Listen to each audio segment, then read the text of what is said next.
আমি দুয়ো একেলগে ভগৱানৰ ওচৰত প্ৰাৰ্থনা কৰিছোঁ যাতে আমি নিজৰ ভৰিত থিয় হৈ ভাল কাম কৰিব পাৰোঁ।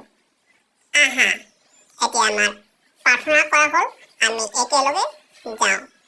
এই বাবু, বাবু, তুমি চোন কম্পিউটাৰ নচলাই হলি, ৰা কৰি যাওঁ। কি কৰি আছ ই?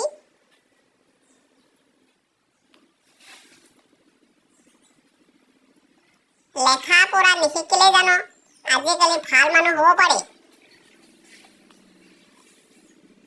শিক্ষাৰ দ্বাৰাহে জীৱনত সফল হ'ব পাৰি। এতেকে ভালদৰে পঢ়িব লাগে আৰু ভালদৰে শিকিব লাগে। এই বাবু, তুমি কি কৰি আছা ন? মই শুই আছো।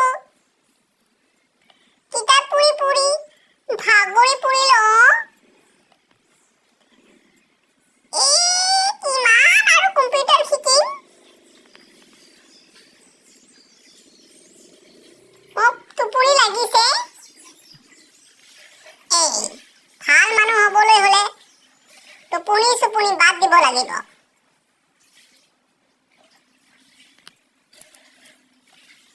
আজিকালি মডাৰ্ণ যুগ নহয়।